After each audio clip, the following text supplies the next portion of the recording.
పరిశుద్ధ బైబిల్ గ్రంథంలో నుండి ఈనాటి మన ధ్యానాంశముగా అపొస్తలుడైన పౌలు తిమోతికి వ్రాసినటువంటి మొదటి పత్రిక 4వ అధ్యాయం. అపొస్తలుడైన పౌలు తిమోతికి రాసిన మొదటి పత్రిక 4వ అధ్యాయం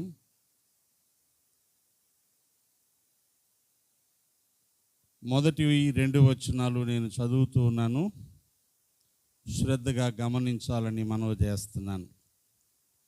అయితే కడవరి దినములలో కొందరు అబద్ధికుల వేషధారణ వలన మోసపరుచు ఆత్మల యందును దయ్యముల బోధయందును లక్ష్యముంచి విశ్వాస భ్రష్టులగుదురని ఆత్మ తేటగా చెప్పుచున్నాడు. ప్రార్థన చేద్దాం. ఎవరి మట్టుకు వారే మీ హృదయాలు పరిశీలన చేసుకొని దేవుని సన్నిధిని సహాయాన్ని కలిగి ఆయన మాటల చేత పట్టబడాలని, ఆ మాటల చేత దర్శించబడాలని ఆశతో మనం ప్రార్థన చేద్దాం. పరిశుద్ధుడైన తండ్రి, నీకు వందన స్తోత్రాలు చెల్లిస్తున్నాను.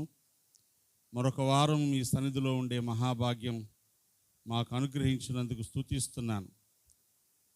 ఆరాధించుకోవడానికి, మమ్మల్ని మేము పరిశీలించుకోవడానికి, నీ మాటల చేత దర్శించబడ్డానికి, నీ సన్నిధిని ఆనందించడానికి మాకు ఇచ్చిన కృపను బట్టి స్తుతిస్తున్నాను. దేవా, ఈ గడియలో నీ వాక్కు చెంతకు వస్తున్నాము. నీ మాటల చేత మమ్మల్ని దర్శించమని యేసు నామమున ప్రార్థిస్తున్నాను తండ్రి. ఆమేన్, ఆమేన్, ఆమేన్.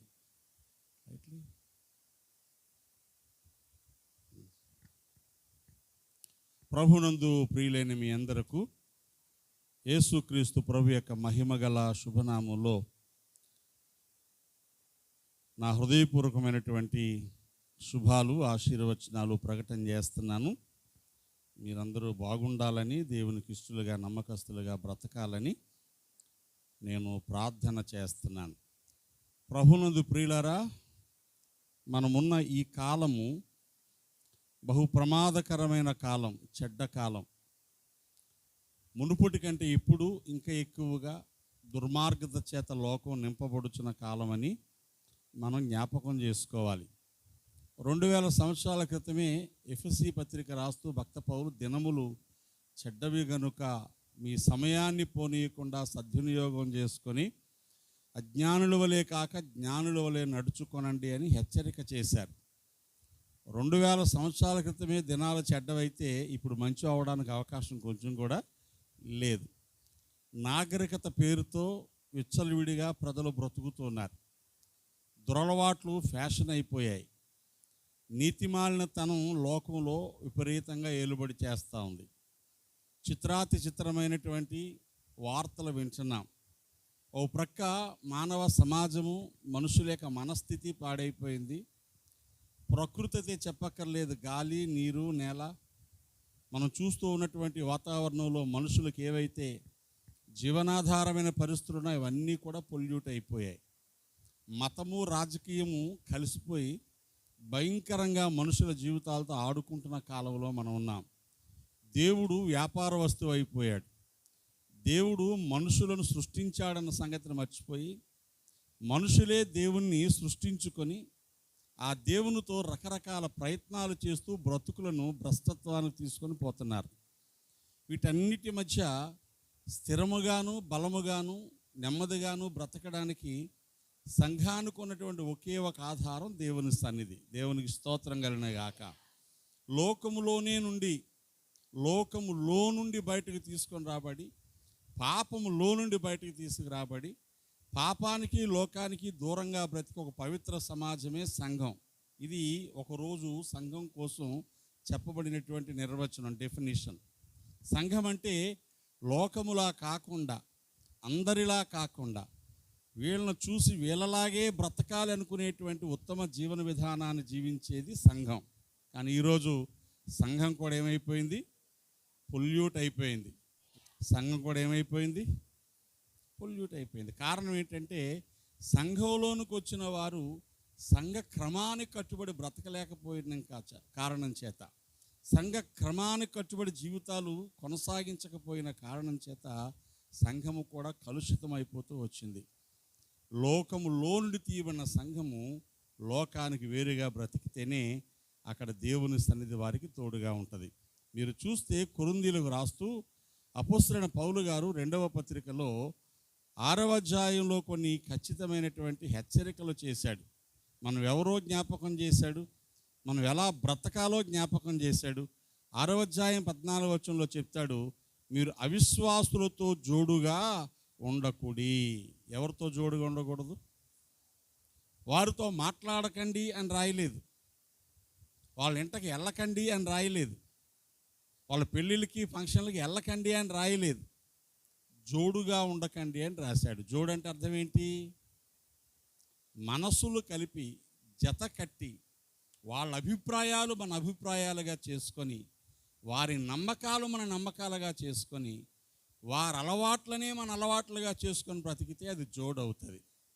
ఈరోజు మన చుట్టూ ఉన్న వాళ్ళందరూ మన వాళ్ళే, కానీ వాళ్ళకి మనకి ఆలోచన ధోరణిలో చాలా తేడా ఉంటుంది. వారిలాగే బ్రతికి వారిలాంటి అలవాట్లతో బ్రతకడం వలన ఈరోజు సంఘములో ఉన్నవారు ఉండాల్సిన ఖచ్చితమైన జీవితాన్ని కొనసాగించలేకపోతున్నారు. క్రింద అంటాడు, వెలుగుతో చీకటి, వెలుగునకు చీకటితో ఏమీ పొత్తు. వెలుగు చీకటి రెండూ కలిసి ఉండలేవు. వెలుగున్న చోట చీకటి ఉండదు, చీకటి ఉన్న చోట వెలుగుండే అవకాశము లేదు. ఈరోజు నేను దేవుని బిడ్డనే అనుకుంటూ దేవునికి ఇష్టం లేని జీవితాన్ని జీవించేవారిని ఏమనాలో నాకు తెలియదు. కనుక వారి ద్వారా వారి కుటుంబాలకు కష్టం, వారున్న సమాజానికి కష్టం, వారున్న సంఘానికి కూడా అవమానం కలిగించే పరిస్థితులు ఉంటాయి. మీరు గమనిస్తే 15వ వచనంలో క్రీస్తునకు బెలియాలుతో ఏమి సంబంధం అన్నాడు. క్రీస్తు అనగానే అభిషక్తుడు, ఏర్పరచబడిన వాడిని అర్థం చేసుకుంటే, బెలియాలు అంటే పద్ధతి పాడు లేకుండా, సింపుల్గా చెప్తే నియమము లేని స్థితి, లాలెస్నెస్ అని ఇంగ్లీష్లో అంటారు. అంటే వాళ్ళకు ఒక పద్ధతి లేదు, పాడు లేదు, క్రమము లేదు, ఇంకేం లేదు, ఎలా పడితే అలా బ్రతికేయడం అనమాట. నాకు నచ్చింది నేను చేస్తాను. నేను న్యూస్లో చూశాను, ఎక్కడో ఒక అమ్మాయి తన అక్రమ సంబంధాన్ని పెట్టుకొని భర్తను చంపించడానికి 5 లక్షలు ఇచ్చి పాములోడుతో ఒప్పందం చేసుకొని కట్ల పామును తీసుకొచ్చి రాత్రి కరిపించి చంపించేసిందంట. అంటే మనుషులు ఏమైపోయారు? సమాజంలో నా ఇష్టం, నాకు నచ్చినట్టు నేను బ్రతుకుతాను అనుకునేదాన్ని ఏమంటారండి? అదే బెలియాలు. నియమము లేని స్థితి, కట్టుబాట్లకు లోబడిన పరిస్థితి, క్రమంగా బ్రతకని పరిస్థితి, మనుషులు ఇలా తయారైపోయారు. ఇలాంటి సమాజంలో మనం ఉన్నాం. ఇలాంటి సమాజంలో మనం ఉన్నప్పుడు మనం బ్రతకాల్సిన సంగతిని మనసులో పెట్టుకోవాలి. లేకపోతే ఈ కడవర దినాల్లో, పాడైన దినాల్లో, చెడ్డ దినాలలో మన బ్రతుకులు కూడా పాడైపోతాయి. అందుకని దైవలేఖల్లో చెప్పిన హెచ్చరికలు కొన్ని జ్ఞాపకం చేసుకుందాం. ఈ అంచె దినాలలో మనుషులు ఎలా ఉంటారని భక్త పౌలు చెప్పాడో మొదటగా మనం గుర్తు చేసుకుంటూ, అంచె దినాల్లో మనం ఎలా ఉండాలో గుర్తు చేసుకుందాం. కడవర దినాల్లో కొందరు అబద్ధికుల వేషధారణ వలన మోసపరుచు ఆత్మలయందును దయ్యముల బోధని లక్ష్యం ఉంచి విశ్వాస భ్రష్టులగుదరని ఆత్మ తేటగా చెప్పుచున్నాడు. ఏమవుతున్నారు? చిన్న మాటలో చెప్పుకుంటే విశ్వాస భ్రష్టులు అవుతున్నారు. ఏమవుతున్నారు? విశ్వాసములో ఉన్నారు ఒకప్పుడు, విశ్వాసంలో బలంగా ఉన్నారు ఒకప్పుడు, విశ్వాసము చేత ప్రజల ఎదుట మెప్పు పొందారు ఒకప్పుడు. ఇప్పుడు అదే విశ్వాసంలో ఏమవుతున్నారు? భ్రష్టులు అవ్వడం అంటే పాడైపోతున్నారు అని అర్థం. విశ్వాసం ఏమైపోయింది? పాడైపోయింది. చక్కగా డబ్బులు పెట్టుకొని మంచి పాలు కొని తెచ్చుకొని పెరుగుగా చేసుకోవాలని పాలు కాచి దాన్ని తోడు పెట్టిన తర్వాత విరిగిపోయి అనుకోని ఏమవుద్ది? పాలు పాడైపోయినట్టు. అంటే విరిగిపోయిన పాలు పెరుగుకి ఎలా పనికిరావో, పెరుగు పనికి రాకపోతే ఆ తర్వాత అది మజ్జిగ అవ్వదు, అందులోంచి వెన్న రాదు, అందులోంచి నెయ్యి రాదు, శ్రేష్టమైన డబ్బు రాదు. సింపుల్గా చెప్తే అక్కడ విరిగిపోతే ఇవన్నీ ఎలా పోతాయో. విశ్వాసము పాడైపోతే చాలు. ఏం పాడైపోతే? విశ్వాసం పాడైపోతే చాలు. ఇక ఎంత లావు భక్తి చేస్తున్నట్టు కనిపించినా కూడా వారు భ్రష్టత్వము చేత పట్టబడతారు. అందుకని ఈ కడవర దినాలలో విశ్వాసమును పాడు చేసే ఏవైతే ఉన్నాయో, అది బోధ కావచ్చు, మనుషుల వేషధారణ కావచ్చు, నీ నమ్మకం కావచ్చు, నీ అలవాట్లు కావచ్చు, వాటికి దూరంగా బ్రతకాల్సిన అవసరం ఉంది. దేవునికి స్తోత్రం. నీ విశ్వాసాన్ని పాడు చేసేది ఏదైనా సరే. అందుకే ఆత్మ తేటగా చెప్పుచున్నాడు ఏమవుతారని, విశ్వాసమునందు భ్రష్టులవుతారని. విశ్వాసంలో భ్రష్టులు అవ్వడం అంటే అర్థం ఏంటి చెప్పన? నీ నమ్మకము కొంచెం కొంచెంగా పాడైపోవడం, కొంచెం కొంచెంగా పాడైపోవడం. ఒకప్పుడు దేవుడు అంటే నీకు ఎంత నమ్మకం ఉందో, దేవుని సన్నిధి అంటే ఎంత నమ్మకం ఉందో, దేవుని ప్రజలతో స్నేహం అంటే ఎంత నమ్మకం ఉందో, దైవజనుని మాట అంటే ఎంత గురిగా ఉందో. ఆరంభ దినాల్లో ఉన్నది దినాలు గడుస్తున్న కొద్ది పెరగాలే కానీ ఏ కారణం చేత తగ్గినా నీ మట్టుకు నువ్వు మార్కులు వేసుకోవచ్చు. మేము ఎంత బాగా బ్రతుకుతున్నాము, మేమెంత దేవునికి ఇష్టంగా ఉంటున్నాము, ఆ దేవుడికే తెలుసు అని చెప్పవచ్చు. దేవుడు వచ్చి చెప్పడు కదా అక్కడ. కానీ యథార్థంగా ఆలోచన చేస్తే నీ మట్టుకు నువ్వు విశ్వాసంలో తగ్గుతున్నావు, విశ్వాసంలో బలహీనపడుతున్నావు, విశ్వాసంలో భ్రష్టులైపోతున్నావు. 3 మాటలు చెప్పాను నేను. ఈ కడవరి దినాల్లో మనుషులు విశ్వాసములో ఏం కాకూడదు, తగ్గకూడదు. దేవునికి స్తోత్రం చెప్పండి. విశ్వాసం పెరగాల, తగ్గాల? కడవరి దినాల్లో విశ్వాసము పెరగాలి. రెండవది, విశ్వాసం బలహీనంగా ఉండాలా, బలంగా ఉండాలా? విశ్వాసము బలమైన విశ్వాసం కావాలి. మూడవది, విశ్వాసంలో భ్రష్టులు కాకూడదు, విశ్వాసంలో శ్రేష్ఠులు కావాలి. దేవునికి స్తోత్రం కలిగిన గాక. హల్లెలూయా. జాగ్రత్త వినండి. విశ్వాసములో తగ్గడం ఏంటో చెప్తాను. దానికంటే ముందు ఈ కడవరి దినాల్లో మనం కలిగి ఉండాల్సిన విశ్వాసం ఏంటో చెప్తాను. పరిశుద్ధ బైబిల్ గ్రంథంలో హెబ్రీయులకు రాసిన పత్రికలో విశ్వాసం యొక్క పరిపూర్ణ నమూనా ఎలా ఉంటుందో మోషే కోసం రాయబడినటువంటి ఒక మాట మీకు నేను చూపిస్తాను. హెబ్రీ పత్రిక 11వ అధ్యాయము 27వ వచనాన్ని చదవండి. విశ్వాసమును బట్టి అతడు అదృశ్యుడైన వాడిని చూచుచున్నట్టు స్థిరబుద్ధి గలవాడై రాజాగ్రహమునకు భయపడక ఐగుప్తుని విడిచిపోయెను. దేవునికి స్తోత్రం. నిజమైన విశ్వాసం ఎలా ఉంటుందో ఇక్కడ భక్తుడు మోషే కోసం చెప్పబడిన మాట మనం చూస్తున్నాం. నెంబర్ 1, విశ్వాసము ఉంది అని చెప్పడానికి నీ బుద్ధి స్థిరముగా ఉండాలి. విశ్వాసం ఉంది నాకు అంటే అర్థం ఏంటి? నీ బుద్ధి ఎలా ఉండాలా? స్థిరంగా ఉండాలి. బుద్ధి స్థిరంగా ఉండవన్న మాటకు అర్థం ఏంటి? చేసే ఏ పనైనా, మాట్లాడే ఏ మాట అయినా, నీ ఆలోచన ఏదైనా ఇవాళ ఒకలాగా రేపు ఒకలాగా ఉండకూడదు. అడుగు అనగానే ఎన్ని అంగుళాలు పొడవు ఉంటుంది? కేజీ అనగానే ఎన్ని గ్రాములు బరువు ఉంటుంది తెలుసా మీకు? మన అవి తెలియదులేండి. తులం అనగానే బంగారం ఎన్ని గ్రాములు వస్తుంది? అదన్నా తెలుసా? లేదండి, నిరుడైతే 11.5 గ్రాములు ఉందండి, ఈ సంవత్సరం అయితే 23 గ్రాములు వచ్చిందండి, వచ్చే సంవత్సరం 10 గ్రాములు వస్తుందండి అంటే అది ఏ కొలత? కేజీకి ఇంతకు ముందేమో 1000 గ్రాములు ఉండేదండి, ఇప్పుడు 99 గ్రాములు 990 గ్రాములు వచ్చిందండి, వచ్చే సంవత్సరం 1100 గ్రాములు వస్తుందంటే అదేంటి? స్థిరంగా ఉన్నట్టేనా? ఈరోజు మాటలో నిలకడలేనితనం చాలామంది దగ్గర ఉంది. ప్రభు ఏం చెప్పారు చెప్పనా? మీ మాట అవునంటే అవును, కాదంటే కాదు. దానికి మించి ఎక్కడి నుంచి వస్తుందని రాయబడింది తెలుసా మీకు? మీ మాట అవునంటే అవును, కాదంటే కాదు. అలా కాకపోతే అది ఎక్కడి నుంచి వస్తుందో మీరు జ్ఞాపకం చేసుకుంటే గుండె జల్లుమంటుందండి. చూడండి ఒకసారి, మత్తయి సువార్త 5వ అధ్యాయం 37వ వచనం. మీ మాట అవునంటే అవును, కాదంటే కాదని ఉండవలెను, వీటికి మించినది ఎక్కడి నుంచి? అవునా కాదా? అవునంటే అవును, కాదంటే కాదు. అవునని కాదన్నా, కాదని అవునన్నా, ఇది ఎక్కడి నుంచి వస్తుంది? మాట్లాడరే. కింద ఏం రాయబడింది? దుష్టుడి నుంచి అనగానే కింద ఫుట్నోట్స్లో కీడు నుంచి అని ఉంది. అంటే నీ కీడు కారణం ఎవరు? అవునని కాదన్నావు కదా, కాదని అవునన్నావు కదా. అమ్మా ఇస్తావా అంటే ఇస్తే ఇస్తాను, లేదనుకోండి లేదు అని చెప్పాలి. ఇస్తానని చెప్పి ఆఖరి నిమిషంలో ఏమంటాం మనం? ఏమనుకోకే, అవలేదే. వస్తావా అంటే వస్తాను, లేదా రాను. వస్తానని చెప్పి రావడం మానేస్తే నీ కీడుకి కారణం ఎవరు? వెళ్తావా అంటే వెళ్తానని చెప్తే వెళ్ళాలి, లేదా వెళ్ళనని చెప్పాలి ఖచ్చితంగా. విన్నప్పుడు మొట్టమొదట మొహం మీద చెప్పేశారేంటి అని కొంచెం కష్టం అనిపిస్తుంది, కానీ నువ్వు కీడు నుంచి తప్పించబడతావు. ఈరోజు మనం ఎవరిని బాధ పెట్టకూడదు. అందుకని ఏం చేస్తున్నాం? ఏమంటున్నాం? ఆడవాళ్ళ మాటలకు అర్థాలే వేరులే అని జనాలు పాట పాడుతున్నారు. చిన్నప్పటి నుంచి, మా చిన్నప్పటి నుంచి విన్నాను. ఏమంటే ఘంటసాల గారు పాడిన పాట, ఆ పాట మీద సినిమాలు కూడా తీసేసినట్టున్నారు. ఆడాళ్ళ మాటలకే కాదు, మనుషుల మాటలకే అర్థాలు వేరు. ఇప్పుడు మనందరం ఎలా మారిపోయామంటే మాట ఒకడికి ఓటు ఒకడికి. అవునా? అందరికీ మాట ఇస్తాం, ఎవడో ఒకడికి ఓటు వేస్తూ ఉంటాం. ఈ మనస్థితి ఎంత ప్రమాదకరమైందంటే లోకములో తగును కానీ మనకు మాట అవునంటే అవును, కాదంటే కాదు.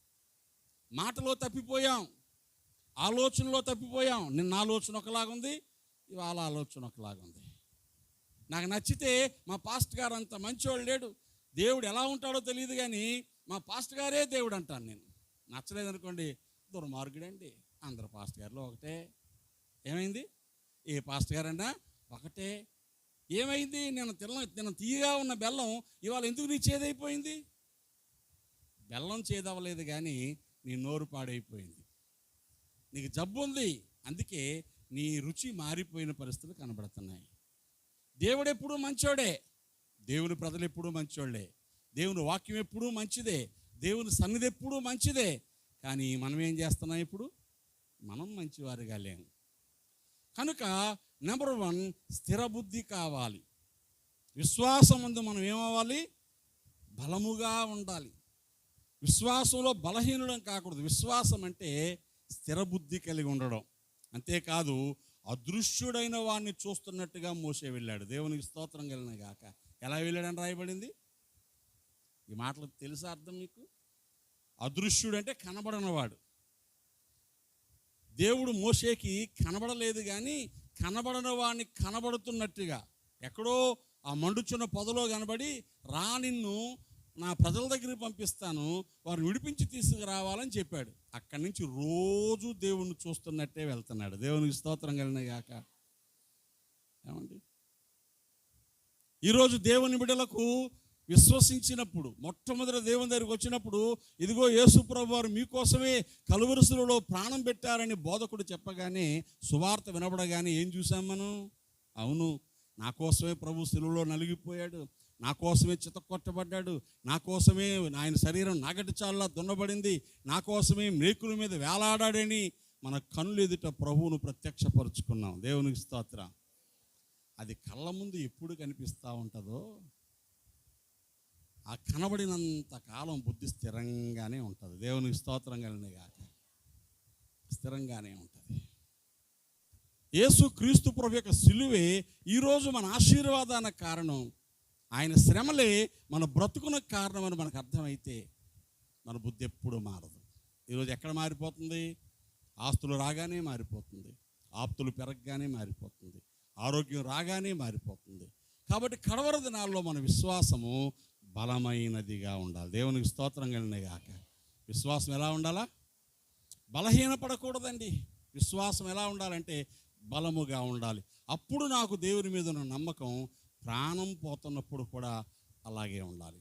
ప్రభువులో నిద్రించిన ఆ రూతమ్మను మనం చూసేవాళ్ళం. అంత బలహీనంగా ఉన్నా కూడా ఆఖరి 2 వారాలు 3 వారాలు రాలేదు, కానీ వచ్చి అక్కడే కూర్చునేది. కుర్చీలో కూర్చోమని ఎన్నిసార్లు చెప్పినా వద్దు బాబు అని గుమ్మం దగ్గరే కూర్చునేది. తన శరీరంలో దాదాపు 2 ఏళ్లుగా తీవ్రమైన బలహీనత ఉంది. నేను అడిగాను, ఏంటో చెప్పమ్మా, నేనైనా డాక్టర్ చూపిస్తానంటే ఏం లేదు బాబు, బాగున్నాను బాబు అంటే తన బాధ చెప్పడానికి కూడా ఇష్టపడలేదు. శరీరంలో బాధ ఉన్నా దేవుడా ఎందుకు ఇలాంటి బాధ నాకు పెట్టావని అనలేదు అనుకుంటున్నాను నేను. అంటే గుడి మానేసేది ఇప్పుడు 6 నెలల క్రితమే. ఆమె విశ్వాసం శరీరం బలహీనం పడింది కానీ, రోగం చేత నింపబడింది కానీ, నాకు ఎందుకు ఇలాంటి జీవితం ఇచ్చావని పొరపాటు కూడా అనుకోలేదు ఆవిడ. ఈరోజు చూడ్డానికి పెద్ద ఏమి లేకపోవచ్చు, ఆమె పరలోకంలో ప్రభు సన్నిధిలో ఆనందించగలుగుతా ఉంది. దేవునికి స్తోత్రం కలిగిన గాక. ఈ కడవర దినాలలో మన విశ్వాసం బలమైనదిగా ఉండాలి. దేవునికి స్తోత్రం కలిగిన గాక. హల్లెలూయా.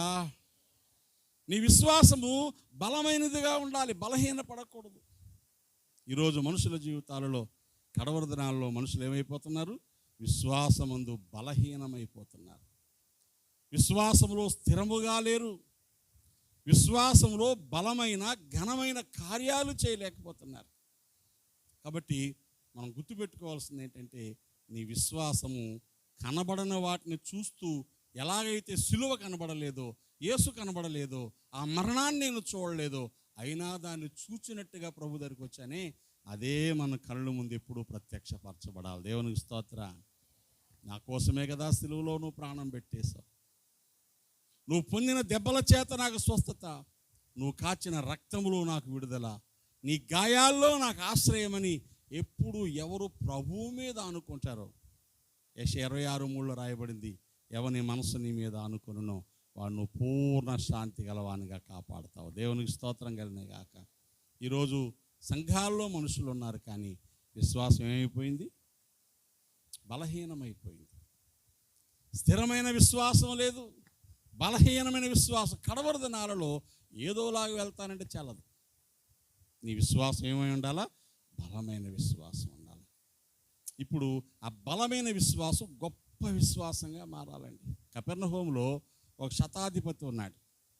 మన మత్తయి సువార్తలో, మార్కు సువార్తలో, లూకా సువార్తలో కూడా చదువుతాం. శతాధిపతి అంటే 100 మంది మీద, 100 మంది సైనికుల మీద అధికారి. అతని ఇంట్లో ఒక దాసుడు ఉన్నాడు.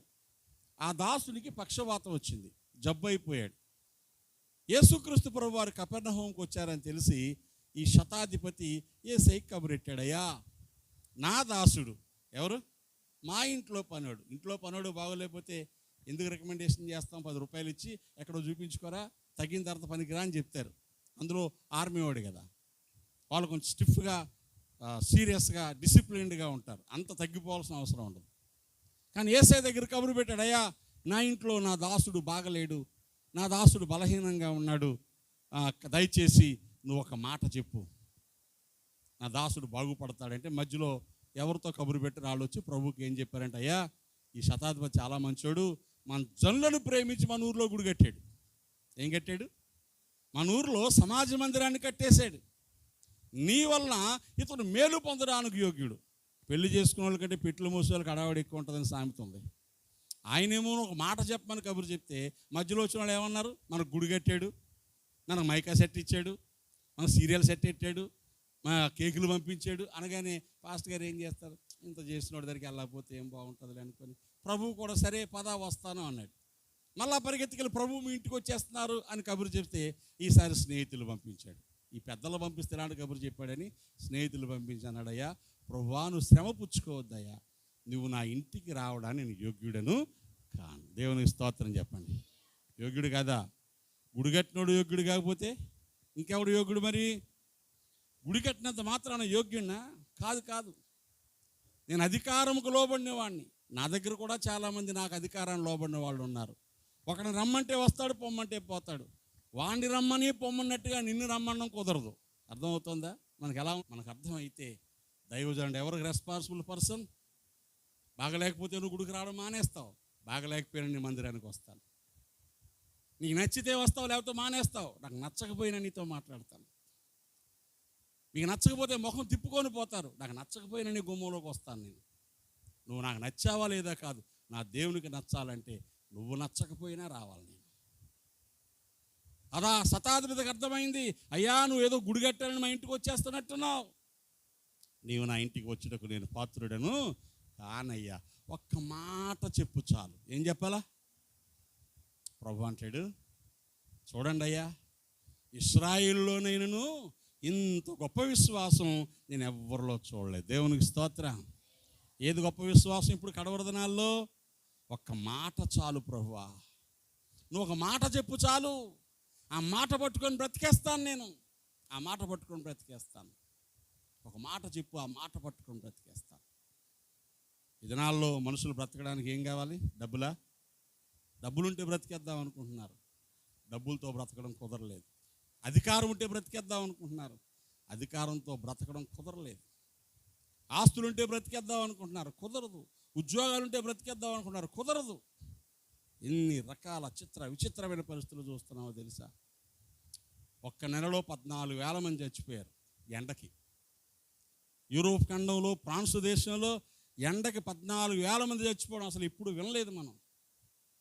వాళ్ళు డబ్బులు లేని వాళ్ళు అనుకుంటున్నారా? ఇల్లు పొలు లేని వాళ్ళు అనుకుంటున్నారా? ఇంటికి 4 కార్లు ఉంటాయి వాళ్ళకి, మన వీధికి ఒక్క కారైనా ఉందా? మీకు అర్థమైతే డబ్బులు కానీ, ఆస్తులు కానీ, అంతస్తులు కానీ, పదవులు కానీ ఇవేవి ప్రాణాలు కాపాడలేవండి. ఒక్క మాట, మనుషుడు దేని వల్ల బ్రతుకుతాడు? మనుషుడు రొట్టె వలన మాత్రము కాదు కానీ దేవుని నోట నుండి వచ్చు ప్రతి మాట వలన జీవిస్తాడు. దేవునికి స్తోత్రం కలిగినగా. ఈ దినాల్లో గొప్ప విశ్వాసం ఏంటి? ఆ మాట కోసం ఎదురు చూడాలి. ఆ మాట ఎక్కడ దొరుకుతుందా అని పరిగెత్తాలా. రాబో కాలమందు కరువు వస్తుందని రాయబడింది ఆమోసు గ్రంథం 9వ అధ్యాయంలో. ఆ కరువు ఆహారం లేకపోవడం వల్ల వచ్చే కరువు కాదు, దేవుని వాక్యము దొరకకపోవడం వల్ల వచ్చే కరువు. దేవుని వాక్యం కోసం మనుషులు ఆ సముద్రం నుంచి ఈ సముద్రం వరకు, భూమి యొక్క ఈ చివరి నుంచి ఆ చివరి వరకు పరిగెడుతుంది, కానీ ఎక్కడా వాక్యం దొరక సొమ్మసిల్లిపోతారని రాయబడింది. వాక్యం దొరికే కాలంలో ఏం చేయాలి? ఆ మాటలు వినాలి. విన్న మాట చొప్పున బ్రతకాలి. దేవుడు చెప్పాడు, ఆయన మాట నాకు తోడుగా ఉంది, ఆయన విడిచిపెట్టే దేవుడు కాదు. ఆ మాట వినడానికి పరిగెడుతున్నాను, ఆ మాట దాచుకోవడానికి పరిగెడుతున్నాను. రెండవది, నీ విశ్వాసం ఎలా మారాలి? గొప్ప విశ్వాసంగా మారాలి. దేవునికి స్తోత్రం కలిగిన గాక. నీ విశ్వాసం స్థిరమైనదిగా, బలమైన విశ్వాసమై ఉండాలి. మొదటిది కరువు దినాల్లో. రెండవది, నీ విశ్వాసం ఎలా మారాలి? బలహీనం కాకుండా గొప్ప విశ్వాసంగా మారాలి. మూడవది, భ్రష్టత్వము కాని విశ్వాసం. అంటే అర్థం ఏంటి చెప్పనా? పాడవని విశ్వాసం. పాడవలేదంటే అర్థం ఏంటి? అది బాగైనదై ఉండాలి, పనికి వచ్చేదై ఉండాలి. భ్రష్టమైన విశ్వాసం అంటే యూజ్లెస్ ఫెయిత్, పనికిరాని విశ్వాసం. మరి భ్రష్టము కాని విశ్వాసం అంటే ఏంటి? పనికొచ్చే విశ్వాసం. నీ విశ్వాసము కార్యరూపము దాల్చాలి. దేవునికి స్తోత్రం కలిగిన గాక. అందుకే యాకోబు భక్తుడు అంటాడు, క్రియలు లేని విశ్వాసము మృతం. నీకు విశ్వాసం ఉంది అని చెప్తే ఆ విశ్వాసం ఏం చేయాలా? పని చేయాలా, క్రియలో చూపించాలా. నువ్వు విశ్వాసివే అని చెప్పడానికి నీ కార్యాలు కనబడాలి. నువ్వు అస్సలు మాట్లాడకూడదు, నేను ఎంత ప్రార్థన చేస్తానో తెలుసా, నాకు దేవుడు అంటే ఎంత ఇష్టమో తెలుసా, మాకు దేవుని కోసం ఎలా బ్రతుకు, ఏం చెప్పకూడదు. నిన్ను చూసిన వాళ్ళకి అర్థం అవ్వాలి. దేవునికి స్తోత్రం కలిగిన గాక. నీ కార్యాలు, నీ చేతలు, నీ ప్రవర్తన. అందుకే లూదియా అనే స్త్రీ ఆ ఫిలిప్పీ పట్టణంలో నదీ తీరాన ప్రార్థన అయ్యే చోట కూర్చుంటే పౌలు గారు వాక్యం చెప్తున్నప్పుడు ఆ వాక్యాన్ని పట్టుకుంది. ఆమె హృదయం తెరవబడింది, మారు మనసు పొందింది, ఇంటి వారందరితో బాప్తీసం తీసుకుంది. అప్పుడు పౌలు గారిని అడిగింది, అయ్యా నేను విశ్వాసము గలదానని మీరు ఎంచితే. దేవునికి స్తోత్రం. ఎలాగా? నాలో విశ్వాసం ఉందని మీరు ఎంచితే నా ఇంటికి వచ్చి ఉండండి. మా ఇంటికి రండి ఒకసారి, మా ఇంటికి ఒకసారి రండి పాస్టర్ గారు, రండి, బీరకాయలని పట్టుకుపోదురు. కానీ పల్లెటూళ్ళు ఎలా పిలుస్తారు తెలుసా? అయ్యగారు మా ఇంటికి రండి, ఆనపకాయ మీకోసం ఉంది, మీరు వచ్చి కోసుకొని పట్టుకుపోండి. ఆనపకాయ కోసం ఆశపడి వెళ్ళిపోతాడు పాస్టర్ గారు. వెళ్తారు, ఒకవేళ ప్రేమను బట్టి వెళ్తారు, ఆనపకాయ కోసం కాదు. దేవునికి స్తోత్రం కలిగిన గాక. ఏమండి, ఈమె దేన్ని బట్టి అంటుంది? నాలో విశ్వాసం ఉందని మీరు ఎంచితే, మీరు పరీక్షించి కనుగొంటే, మీకు అది కనబడితే, మీరు టెస్ట్ చేసి ఓకే అంటే నా ఇంటికి రండి అయ్యా. ఇప్పుడు చెప్పండి, విశ్వాసం ఉందని ఎలా తెలుస్తుంది?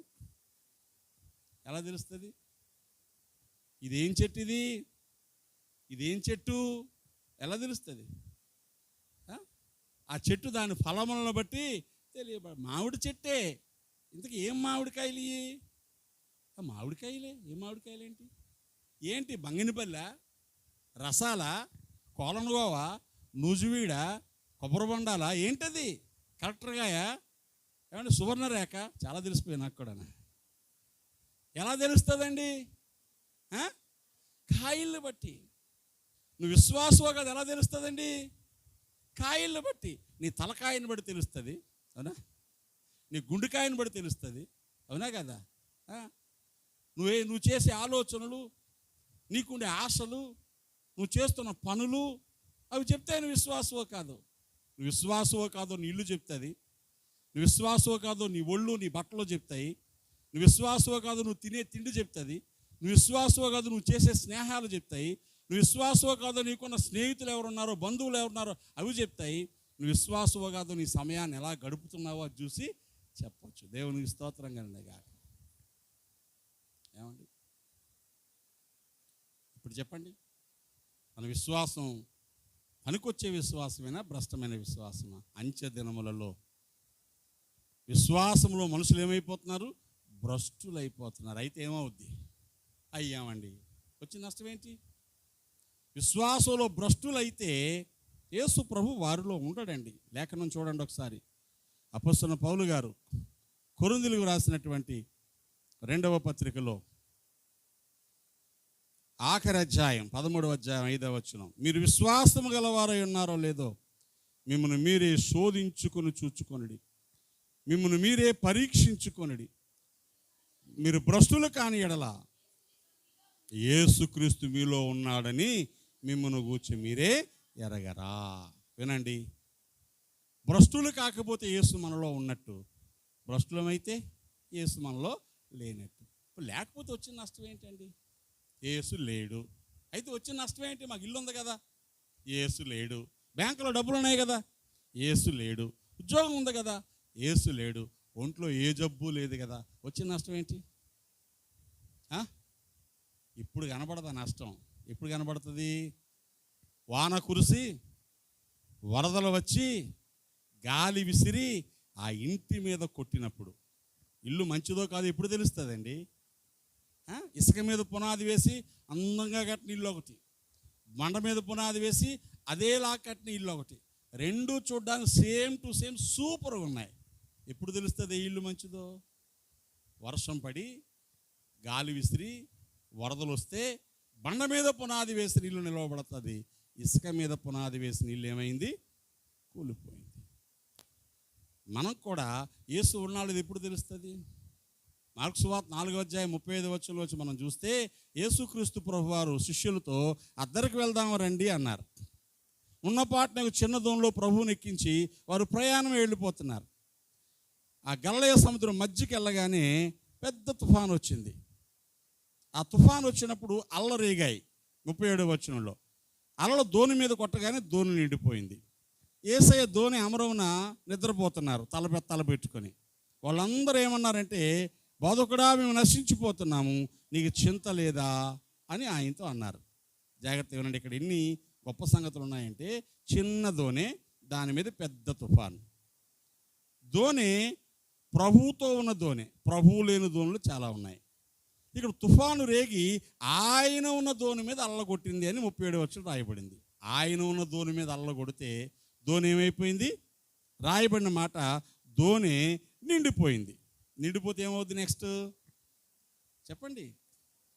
మునిగిపోద్ది. నిన్న ఎక్కడో ఈస్ట్ గోదావరిలో చేపలు పట్టడానికి వెళ్ళారు. వాళ్ళు అదే పని, చేపలు పట్టుకుని బ్రతకాల్సిన వాళ్ళే, కానీ వాళ్ళ ఉన్న బోటు తిరగబడిపోయి చచ్చిపోయారు. 2 ఆడవాళ్ళు 3 మగవాళ్ళు. పెద్ద గొడవ. ఇప్పుడు చేపలు పట్టడానికి వెళ్ళి ఆ రిజర్వాయర్లో లేక ఏట్లోని కష్టపడి బ్రతికే వాళ్ళు ఎప్పుడు వెళ్ళే పడవే, ఎప్పుడు వెళ్ళేటువంటి ఏరే, కానీ చచ్చిపోయారు. కారణం ఆ దోణి తిరగబడిపోయింది, దోణి మునిగిపోయింది. మీరు గమనిస్తున్నారా ఎంత భయంకర పరిస్థితులు ఉన్నాయో?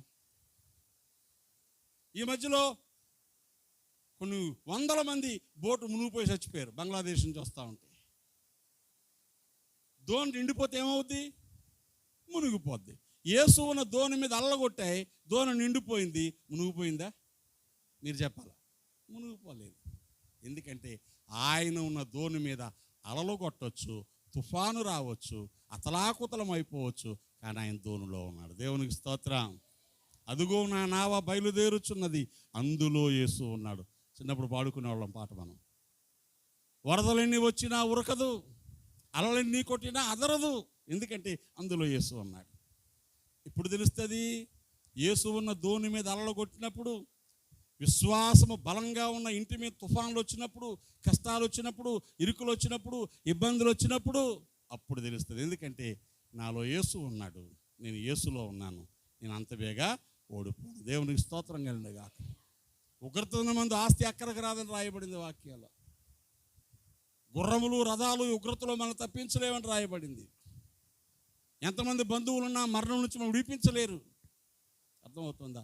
చిన్న కష్టం శరీరానికి వస్తే తప్పించుకోవడానికి ఏం చేయాలో కూడా తెలియని పరిస్థితులు వచ్చేస్తాయి. యేసు ఉంటే ఇప్పుడు చెప్పాలా, ధీమాగానే బ్రతికేస్తాం. భ్రష్టులు కాని ఎడల మిమ్మల్ని మీరే పరీక్షించుకొని చూసుకోండి. మీరు భ్రష్టులు కాకపోతే మీలో క్రీస్తు ఉన్నాడు. దేవునికి స్తోత్రం. ఇప్పుడు ఎవరి మట్టుకాళ్ళు ఏం చేయాలి? ప్రభువు మనలో ఉన్నాడో లేదో మనమే పరీక్షించుకోవాలి. మరి అంచె దినాలలో అబద్ధికుల బోధ వలన ఎన్ని రకాల బోధలు వచ్చేస్తున్నాయో. చిన్న కుర్రోడే కానండి, ఇంటికి వచ్చి ఎంత బాగా చెప్తున్నాడో వాక్యం అందాక ఆవిడ. చిన్న కుర్రోడే కానంట, అంతా కలిసి మా చిన్నోడంత వయసు ఉండదండి, వాడు ఎంత బాగా చెప్తున్నాడో. వాక్యం చెప్పడానికి ఏముందండి, చదవడం వస్తే ఎవరన్నా 4 మాటలు చక్కగా అందంగా చెప్పవచ్చు. జీవితంలో గెలుసొచ్చిన అనుభవం ఏది? నడిసొచ్చిన అనుభవం ఏది? సమర్పణ ఏది? అంటే ఒక అడుగు బయటికి వెళ్ళాక ఇంటికి వచ్చేవాడు బోధ నచ్చింది వీళ్ళకి. చాలా చోట్ల ఎలా ఉన్నారో తెలుసా?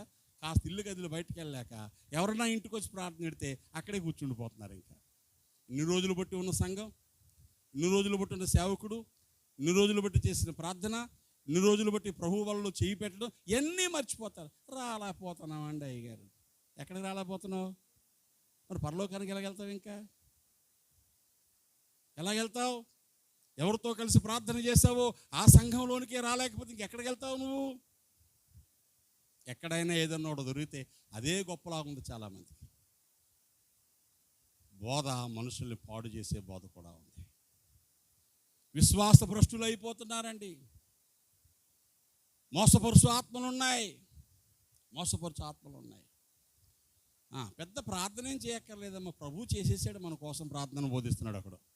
ఎవరు చేశారంట? ప్రభు చేసేసాడంట. శిలువలో సమాప్తం అయిపోయింది అన్నాడంట. ఇక ఆయన చేశాడు కాబట్టి మనం ప్రార్థన చేయక్కర్లా. మరి ఆయన తిన్నాడు కాబట్టి మనం తినక్కర్లేదు కదా, అవునా? ప్రభు ఏమన్నారు? నేను మరలా మీతో దేవుని రాజ్యంలో కొత్తదిగా దీన్ని తీసుకునే వరకు ఈ రొట్టె తిన్న ద్రాక్షరసం తాగనన్నాడు. ఆయన మానేసాడు కాబట్టి మనం ఏం చేయాలి? ఇప్పుడు అన్నం మానేయాలి కదా. అంటే నచ్చిన బోధే తీసుకుంటాం మనం. ఏ బోధ తీసుకుంటాం? మోసపరుచు ఆత్మలు, దయ్యముల బోధ, ఇలాంటి వాటి మీద మనసు పెట్టి ఏమైపోతున్నారు? నీ విశ్వాసము బలముగా ఉండడానికి, నీ విశ్వాసము గొప్పదిగా ఉండడానికి, నీ విశ్వాసము కార్యములు జరిగించి క్రియలతో నింపబడ్డానికి, కార్యసాధకమైన విశ్వాసం అంటాడు యాకోబు భక్తుడు. ద డైనమిక్ ఫెయిత్, అది కొనసాగడానికి నిష్ఫలము కాకుండా మంచి పనులు అప్పుడప్పుడు చేస్తా ఉండాలి. దేవునికి స్తోత్రం. కాబట్టి ప్రియమైన దేవుని సంఘమా, ఈరోజు కష్టమైన మందిరానికి ఎందుకు రావాలి? ఇష్టం లేకపోయినా ప్రార్థన ఎందుకు చేయాలి? బలహీనత ఉన్న ఉపవాసం ఎందుకు చేయాలి? సంఘ క్రమానికి లోబడి కార్యక్రమాలకు ఎందుకు హాజరు కావాలి? దేవుని సేవ కోసం క్రమం తప్పని కానుక ఎందుకు ఇవ్వాలి అంటే ఇవన్నీ భ్రష్టులు కాకుండా ఉండడానికి. దేవునికి స్తోత్రం కలిగిన గాక. హల్లెలూయా. ఎందుకండి? ఈ సంవత్సరం వర్షాలు పడలేదు కాబట్టి దున్నడం మానేస్తారా? మీరు చెప్పండి. వర్షం పడినా పడకపోయినా సమయం వచ్చి దున్నుతారు. ఎందుకని? రేపు టక్కుమని వర్షం పడితే దున్నే అవకాశం ఉండదు కదా. దున్నకపోతే అది ఇంకా బీడు బారిపోద్ది కదా. మీకు అర్థమవుతుందా?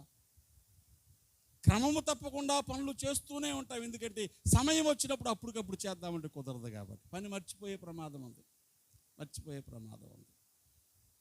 అభ్యాసము కూసు విద్య అన్నారు. క్రమం తప్పకుండా ఒక పని చేస్తే అది నీ జీవితంలో జయాన్ని తీసుకొస్తుంది. కృషితో నాస్తి దుర్భిక్షం. కష్టపడి పని చేస్తే కరువు జయించవచ్చు, పేదరికాన్ని జయించవచ్చు. ఇవన్నీ పెద్దలు చెప్పిన మాటలు. భక్తి జీవితంలో కూడా కార్యసాధకముగా విశ్వాసం అని రాయబడింది. విశ్వాసాన్ని కార్యాలు జరిగించడానికి వీలుగా మనం ప్రాక్టీస్ చేసుకుంటూ వెళ్ళాలి. దేవునికి స్తోత్రం కలిగిన గాక. కాబట్టి ఆరాధన సమయంలో నీకు నచ్చిందని కాదు, నీకు కుదిరిందని కాదు, నువ్వు మెచ్చావని కాదు, ఈ లోకంలో ఉన్నంత వరకు నీ విశ్వాసం భ్రష్టము కాకుండా దేవునికి స్తోత్రం కలిగిన గాక. కొత్త బండి కొనేసి అరుగు మీద పెట్టేసి 6 నెలలు వదిలేసాం, ఏమవుద్ది? కొత్త బండే ఏ చదరకు, కొత్త బండే.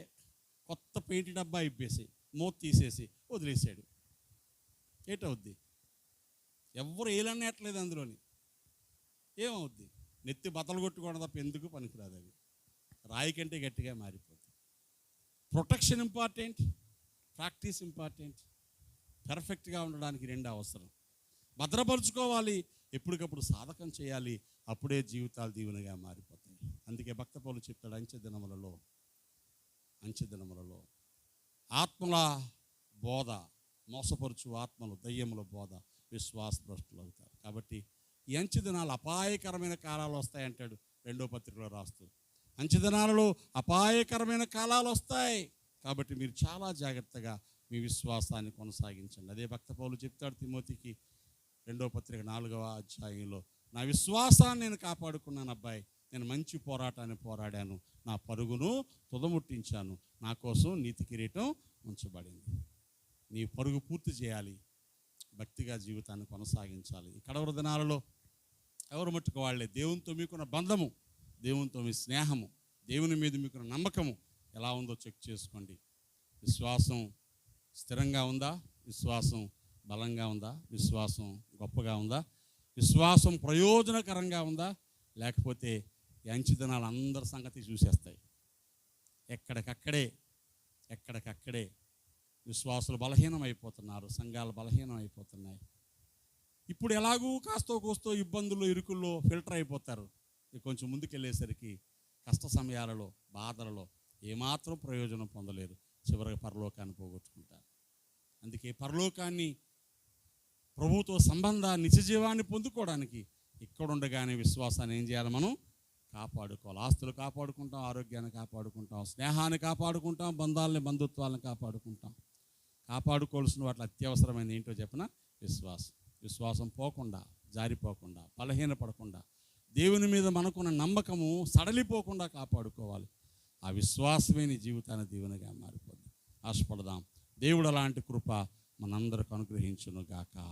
ఆమేన్. ఒక్క నిమిషం ఎవరు మట్టుకు వారి తల వంచి కళ్ళు మూసుకొని మనం ప్రార్థన చేద్దాం. ప్రభువా, నీ అందరి ఆసక్తి చేత మా బ్రతుకులు దీవెనగా ఉండడానికి, మా విశ్వాసం దృఢముగా బలముగా ఉండడానికి నాయనా మమ్మల్ని కనికరించి, మమ్మల్ని సిద్ధపరిచి నీ కొరకు కొనసాగి కృప అనుగ్రహించని మనం ప్రార్థన చేద్దాం. పరిశుద్ధుడైన తండ్రి, వందనాలు.